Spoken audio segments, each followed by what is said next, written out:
In the book of Mark, chapter 4, verse 8, we read these words, "Still other seed fell on good soil. It came up, grew, and produced a crop, some multiplying 30, some 60, some 100 times." At the United Methodist International English Church here in Kinshasa, the pastor announces offering time, and the people enthusiastically respond, "Blessing time." We must admit that we have not always thought about the passing of the plates or baskets in this way. Yes, we've always considered the offering time as our response to God's love and an opportunity to share a portion of the gifts the Lord has bestowed upon us. But a blessing? Well, now we get it. When we give in response to God's blessings in our lives, God takes our gifts, multiplies, and uses them in ways we can't begin to imagine. Our gifts become blessings to others. Every day we have the opportunity as your missionaries to see this lived out in Congo. We see blessings when the farm provides food for the hungry and starving, and people learn to provide for themselves. Or when children, once skinny and malnourished, look healthy and happy because of the partnership's nutrition programs at Miriam's Table in Impasa. When a father, blind from cataract, sees his wife and children for the first time in 10 years and sings hallelujah every day, your gifts bring blessings. Recently, we saw these blessings at the Impasa Medical Center through the amazing offerings and contributions by so many generous folks, especially the Southeast District of Eastern Pennsylvania. Wow!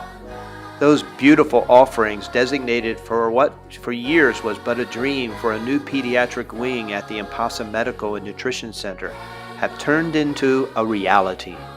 On Thursday, January 19, we drove out to the Impasa Center to visit and greet the staff, see the precious children, and witness firsthand the progress of the construction. It was so moving. We wept with joy when we entered the compound gate.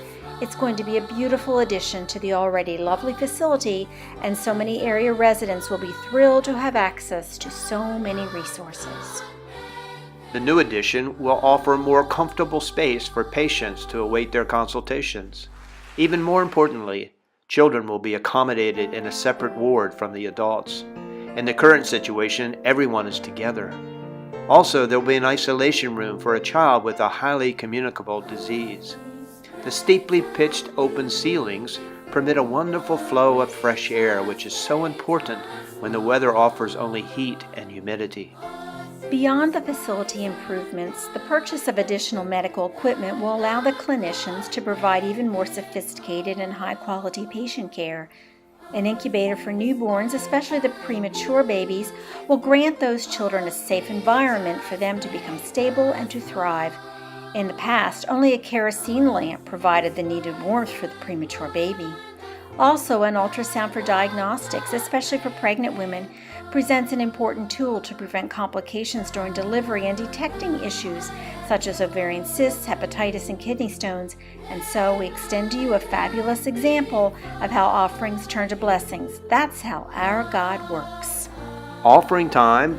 Blessing time. God takes our gifts and uses them as blessings for others.